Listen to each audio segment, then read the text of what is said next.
Hi everybody, today I'm going to be showing you a very quick tutorial on some of the most basic watercolor techniques, and the first one that we're going to go over is something called wet on wet. So wet on wet is when you put some water onto your paper like so, and you can use a bigger brush for this, but I'm just using what I have right next to me at the moment. And you want to make a nice glossy sheen, not too wet, because if it's too wet then it's going to cause a wall to occur between your paint and the water. So once you have something somewhat glossy like that, oh, you can't really see in this lighting, then take some paint and drop it in, and you can see that it starts to kind of burst out and bloom a bit. Now, once this dries, it's going to dry much lighter than what it appears to be now. Because it's wet, you can't really tell what the true value is going to look like, but a good rule of thumb is that the watercolor will dry about 20% lighter than what appears on the paper once it's wet. So that is wet on wet.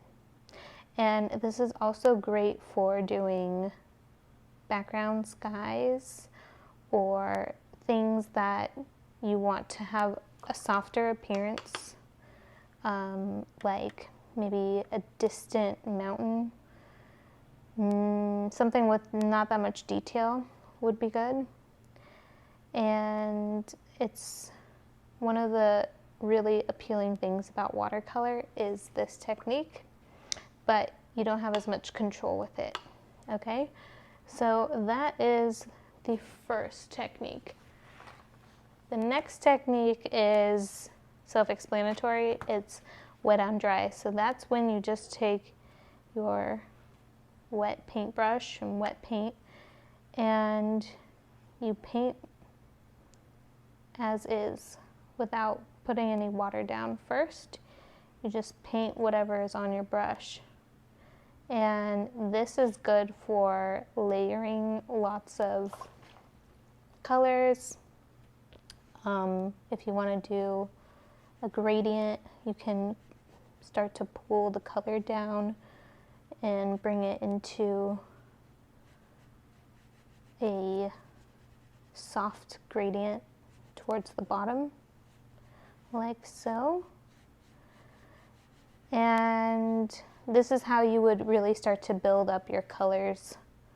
So this is very basic beginner lesson, very quick, straight to the point. Once this dries, you can add more color to it, and this is great for doing sharper lines. It allows you to have more control. If you were to create a line with just doing the wet on dry technique, you would see that the lines are much crisper, whereas if you were to use it with the wet on wet technique, the lines would definitely appear more blurred, like I will show you here.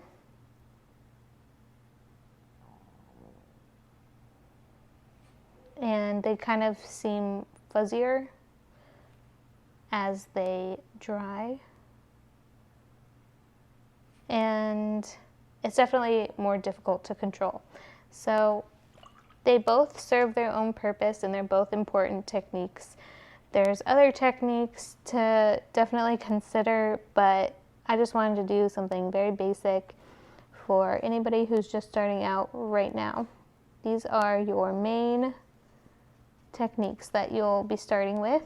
And a fun little exercise that I always tell my students when we do workshops is just start making shapes that are both wet on wet and wet on dry, and play around with watching how the paint reacts to different styles and just experiment. Okay? All right, I hope you enjoyed this video and that you learned something new. And if you want to watch more tutorials, make sure you check out some of my other videos on my YouTube channel and follow me on Instagram to stay updated with all my art adventures. I paint regularly, pretty much every single day, and I create things with digital art on Procreate. So I like to combine the two and make cool products with my watercolor paintings. Thanks for watching. Let me know if you have any questions.